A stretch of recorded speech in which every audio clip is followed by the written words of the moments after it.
And we jump into now the Crimson Tide secondary. Crimson Tide secondary and the challenges there, or the biggest challenges there, it's going to face this season in terms of opposing wide receivers. And kind of the reason why I brought this up was, as great as the Alabama receiving core was a season ago, and that receiving core was fantastic, that receiving core was phenomenal, that receiving core was great, but you look at the guys that give Alabama's defensive backs a ton of problems in college football.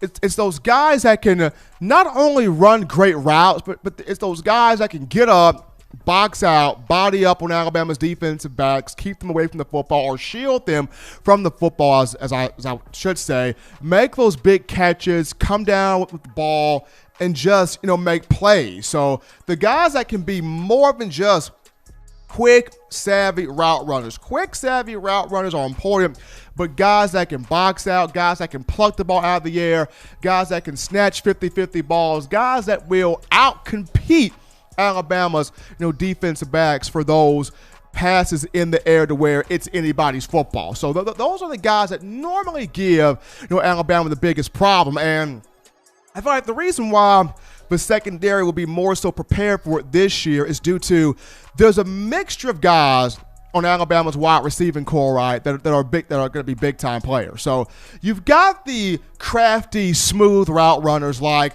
Devontae Smith, like Jalen Waddle, like a John Mechie who's growing, like a Slade Bolden who's growing. But then you also have those big body guys that want to embarrass defensive backs with their size, like a Javon Baker, also a Trayshawn Holden at 6'3". So now Alabama's got that mixture of guys to where when the Tide is at practice,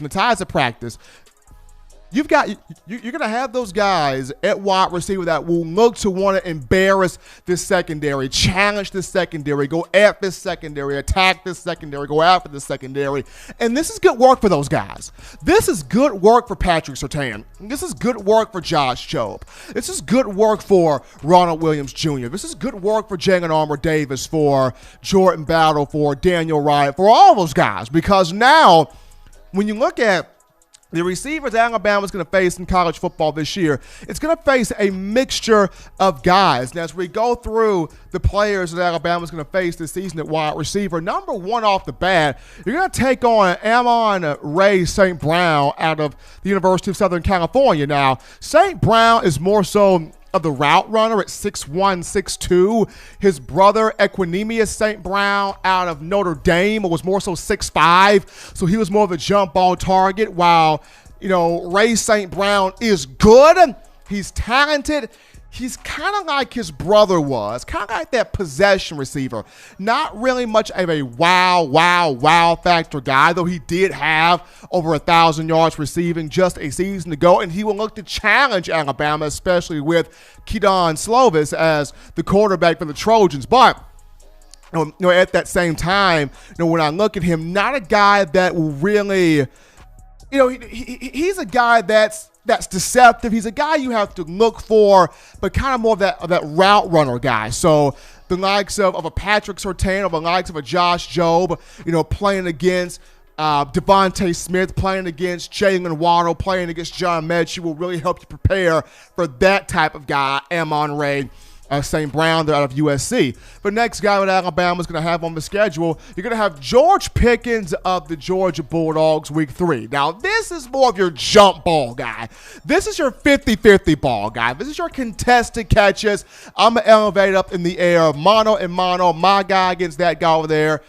He's a jump ball guy. He's a contested catches target. So for Alabama, this is where having a Javon Baker comes in at practice. This is where having a Trayshawn Holden comes in at practice. Having that big body elevating, and these defensive backs trying to hinder, trying to neutralize, trying to limit, trying to negate that guy from being able to box out like a basketball player and make that catch over them. So having that technique, being able to defend the likes of Baker and Holden in practice and showcase that technique that Coach Saban has been teaching and instructing, that Charles Kelly at safety coach has gone over, and that Carl Scott as cornerbacks coach has gone over, being able to defend those guys in practice will prepare you for a George Pickens coming out of Georgia, one of the marquee guys. But next guy here on the list is one Jamon Osborne of Texas A&M.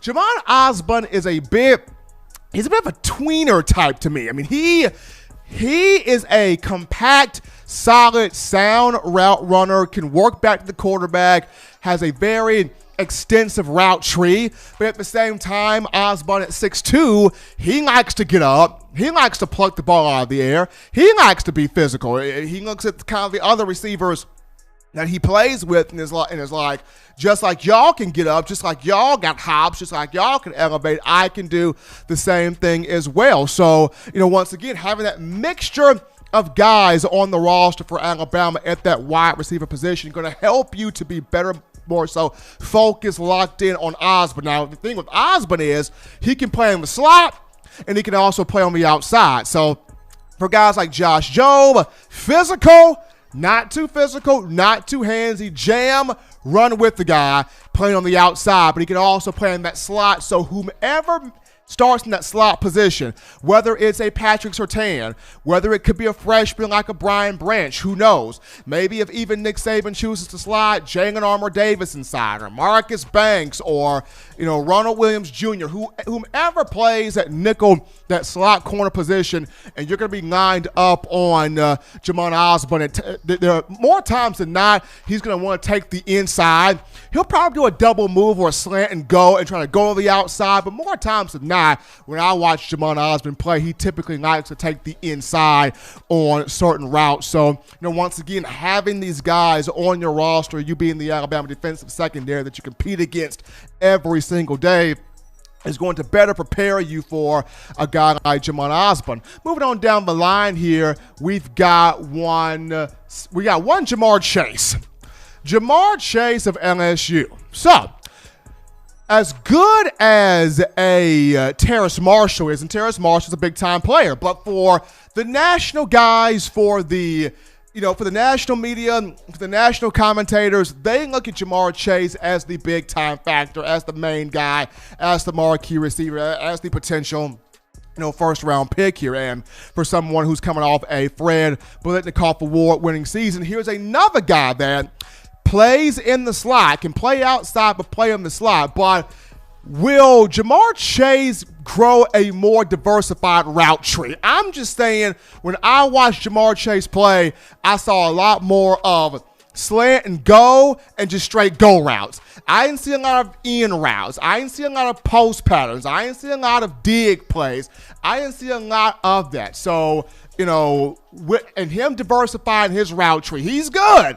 He's dynamic. And once again, playing against these guys that you're going to play against in practice will help Alabama's defensive backs prepare for him, but definitely want to see Jamar Chase, diversify that route tree out a bit more. I mean, last but not least here, we got Seth Williams out of Auburn, another one of those jump ball receivers. Bo Nix threw him quite a few jump balls this past year, whether those balls were too long, whether they were too short, and he had to adjust and contort his body and work back to the ball, made some big plays. So having, once again, guys like Javon Baker and Trayshawn Holden will help with that. But that's just some guys there that Alabama will face this season, that the defensive secondary got to be ready, got to be prepared for in the upcoming campaign. But, folks, if you want the best in news, notes, information, and coverage on your Crimson Tide, it's very simple and easy to do.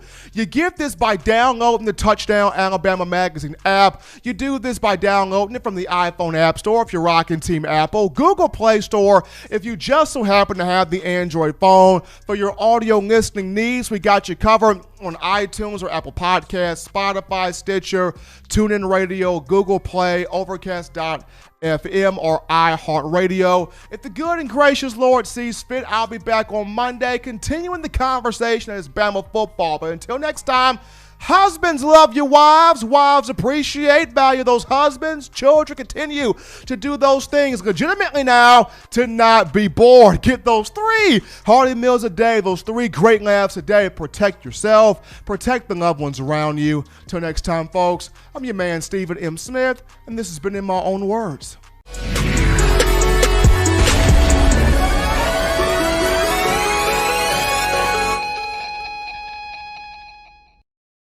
Thank you for watching Touchdown Alabama Magazine's YouTube channel. To continue to get the best in Alabama football content, subscribe here and turn on your notifications to stay connected with the hottest shows covering your Crimson Tide.